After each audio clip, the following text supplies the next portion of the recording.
warahmatullahi wabarakatuh. Waalaikumsalam warahmatullahi wabarakatuh. Persiapan berdoa. Tangan ditengadahkan doa. A'udzubillahi minasyaitonirrajim. Bismillahirrahmanirrahim. Rabbi zidni ilman nafi'an warzuqni fahman thayyiban. Rabbi shrah li sadri wa yassir li amri wahlul 'uqdatam min lisani yafqahu qawli. Rabbi ighfirli wa liwalidayya warhamhuma kama rabbayani shaghira. Rabbana atina fid dunya hasanah wa fil akhirati hasanah wa qina adzabannar.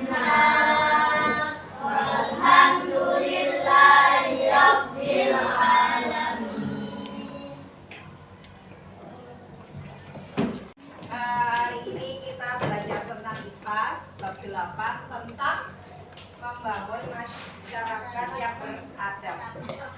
Di sini kita ada yang namanya norma sama adat istiadat.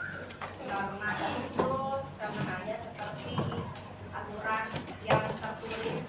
Aturan tertulis itu ada di 3 tempat, di masyarakat, keluarga, sama sekolah. Di sekolah itu ada aturan-aturan yang dibuat oleh pihak sekolah. Gunanya untuk mematuhi aturan tersebut. Nah, untuk apa dibuatnya aturan? Untuk mendisiplinkan siswa. Siswanya itu supaya apa? Supaya rajin, supaya disiplin, nggak ada kericuan.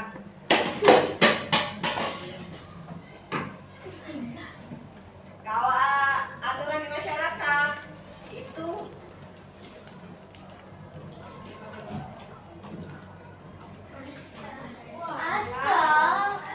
masyarakat itu juga termasuk aturan ketika kamu di jalan, ketika kamu ke suatu tempat, ketika kamu bertamasya. Contohnya kalau bertamasya itu ada aturan beli tiket. Beli tiket berarti harus antri. Yang tertib itu juga termasuk aturan tertulis atau norma. Kalau adat istiadat itu artinya aturan yang tidak tertulis. Aturan yang tidak tertulis itu juga nggak ada tulisannya, jadi cuma dari omongan ke omongan, dari orang ke orang. Jadi contohnya kalau di rumah ibu buat aturan tidak tertulis, kayak kamu kalau pulang sekolah langsung pulang ya, jangan keluyuran. Waktu pulang sekolah harus ganti baju, mandi, baru boleh main pakai baju biasa, jangan pakai seragam. Itu ya mama ya. Terus kalau di masyarakat kalau ada tamu harus lapor ke RT. Ya Pak tidak? Pak, saya ada tamu hari ini nginep 1 hari di rumah saya. Dia itu sepupu saya yang jauh, rumahnya di Jakarta. Itu juga termasuk aturan tidak tertulis. Cuman izin. Terus ada orang nikahan, mau nutup jalan. Ada kan? Di tempat kalian di Gangkang itu mau nikahan, tutup jalannya. Itu juga pakai aturan.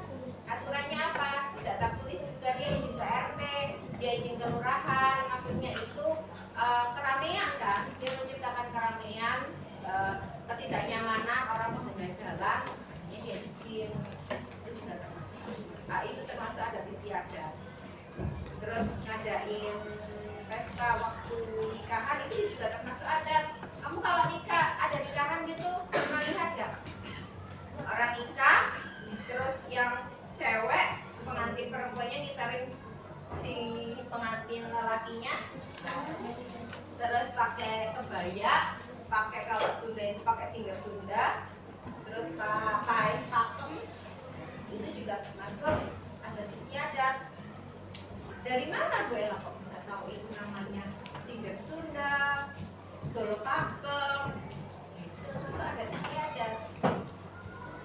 Jadi kalau pakai pakaian yang orang nikah itu juga termasuk adat istiadat.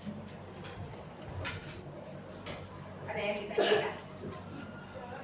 Paham?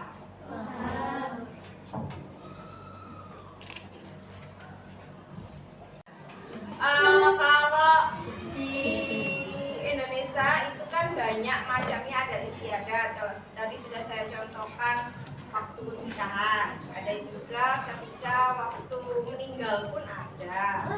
Toraja, kamu tahu ada toraja? Itu orang meninggal itu nggak langsung dikubur ternyata dia. Ada tariannya, ada arak-arakannya, terus dia itu dikubur setelah beberapa tahun dia dibangunkan atau diapakan gitu, digantiin bajunya. Kalau kamu tahu ke Toraja gitu, makam itu nggak seserem kayak di Jawa kan dikubur gitu ya. Kayak itu mayatnya itu kayak didudukkan, diberdirikan gitu. Dan itu bentuknya itu rumah. Enggak, itu ada Toraja. Jadi kalau ada orang yang meninggal udah peok gitu ya, sudah tinggal tulang belulang saja, tetap bajunya itu diganti. Iya, kalau orang, diganti dong. Masa iya tulang belulang dia harus gemuk lagi, kan nggak mungkin. Ya pasti muat pakai baju. Nah, jadi kalau bajunya kotor dia ganti lagi gitu. Seolah-olah dia hidup. Saya nggak tahu kalau itu adatnya orang itu seserem itu. Kalau di Toraja sudah hal biasa, tapi kalau kita yang orang Jawa ke Toraja pasti nggak makan nasi. Karena setiap rumah-rumah itu ada mayat yang diberdirikan, dijemur, dikasih borak. Borak itu ini loh, Pengawet mayat. Saya mikir adat istiadatnya di Indonesia itu kan berbeda-beda. Kalau yang Toraja mayatnya dijemur, kalau di Bali mayatnya dibakar, apalagi nenek. Apalagi ada yang tahu? Jadi kalau di Indonesia itu macamnya luar biasa. Orang di dalam kandungan dikasih bacaan 7 bulanan, habis itu melahirkan ada Akikoh sama selapan ya. Terus ketika anak usia 7 bulan tidak sinten ya, belajar jalan. Setelah itu dia beranjak, kalau di Hindu gitu ada yang namanya sebelum menikah di atas umur 17 tahun itu, kalau yang di Hindu ya, itu ada pemotongan pemotongan gigi, itu dirapikan giginya, itu Hindu yang umurnya di atas 17 tahun atau sebelum menikah. Saya juga nggak tahu itu apa, karena itu emang satu tradisi Bali sama keagamaan Hindu.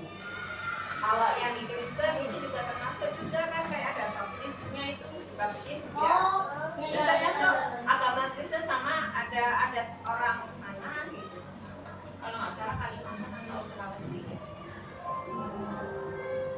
Ya, kalau di Indonesia kan, kalau yang di Israel kan kayak tadi tasyakuran, hamil, mitoni gitu. Terus nikahan itu juga banyak sekali. Kalau kamu ke Sumatera, orang nikah, kalau di Jawa orang nikah cukup 2 hari, mentok 3 hari. Di Sumatera enggak, 7 hari 7 malam. 7 hari 7 malam. Apalagi di Palembang. Seru itu, Bu. Seru ya, habis uangnya. Berapa hari? 7 malam dan harus menyembelih kalau nggak salah 7 sapi, 7 kambing atau 7 sapi. Buat tasyakuran. Dan terakhir ditutup oleh kayak orkes gitu, kayak konser gitu. Duduknya ada. Jadi adat istiadat di Indonesia itu berbagai macam jenis, unik ya. Dan itu hanya terjadi di Indonesia. Kalau di luar negeri sangat kecil sekali. Kebanyakan sama. Iya, hampir sama. Orang nikah ya udah nikahnya orang Kristen gitu, udah nikahnya di gereja. Kalau Islam nikahnya di masjid. Bahkan Lebaran itu juga termasuk tradisi. Kalau di Indonesia salam-salaman gitu, ya kan? Di Arab enggak. Dia gini, habis di Arab itu habis sholat Id diumumkan minta maaf sama manusia itu ketika di masjid aja. Setelah itu ya udah dia pulang, nggak ada tradisi makan ketupat, halal bihalal, THR itu nggak ada. Adanya itu di Indonesia, dan nama halal bihalal itu juga orang Indonesia yang ngasih. Kalau nggak salah itu dulu PBNU kalau nggak salah dia itu namanya saya lupa. Itu yang mencetuskan halal bihalal sebagai tradisi Lebaran. Kencan. Mention. Bahkan dulu itu nggak ada yang namanya THR, tunjangan hari raya, karena ada yang mengusulkan harus ada THR dong. Nah itu juga menjadi tradisi. Tapi alhamdulillahnya kita di Indonesia toleransinya tinggi. Akhirnya yang nggak mau ngikutin Lebaran ikut merasakan THR, ikut merasakan lipat. Saya boleh bercerita? Boleh. Saya punya teman, dia Nasrani, Kristen lah. Dulunya itu bapaknya itu Muslim, nikah sama ibunya, tapi bapaknya yang murtad, ikutin ibunya. Namanya itu Muhammad Robin waktu Islam, terus pindah ke Kristen namanya Mr. Robin. Terus dia itu selama karena bapaknya sudah pernah mengalami Lebaran ya, dia ngikut lah. Ada tetangganya Lebaran, dia juga masak ketupat, dia juga keliling-keliling, dia juga bagi-bagi ampau. Jadi benar-benar seperti dia Muslim, padahal dia Nasrani. Jadi kan mengikuti tradisi yang ada di sekitar masyarakat. Masih saya tuh waktu dulu itu kan teman saya SMA. Waktu Lebaran dia berkunjung ke rumah saya, ke rumah orang tua saya. Ketika dia Natalan, saya juga berkunjung ke rumahnya. Iya. Cuman dia bilang, ibuku masak makanan halal kok, tenang aja. Dia itu kalau masak di rumah itu selalu halal. Tapi kalau dia kepengen makanan-makanan yang diperbolehkan, tapi bagi kita itu haram, yang beli. Dia nggak pernah masak. Karena dia tahu kalau sekitarnya itu orang Islam, takutnya kalau dia masak atau apa-apa, kan nggak ada yang mau. Jadi untungnya pas waktu saya liburan ke Bali dulu waktu SMA, kita sebelum makan gitu ya, jangan sih so iki lo haram, aku asing makan. Jadi ada yang nanya, ada anjing gitu ya, dia yang minggirin. Jadi kalau berteman, teman itu nggak hanya sekedar Islam sama Islam gitu, bisa banyak agama ya, jangan beda-bedakan ya. Apalagi kalau kamu besok, semoga ini yang di kelas 4C itu kuliah semua, amin. Kalau kuliahnya apalagi di negeri itu banyak sekali, nggak hanya Islam, banyak sekali.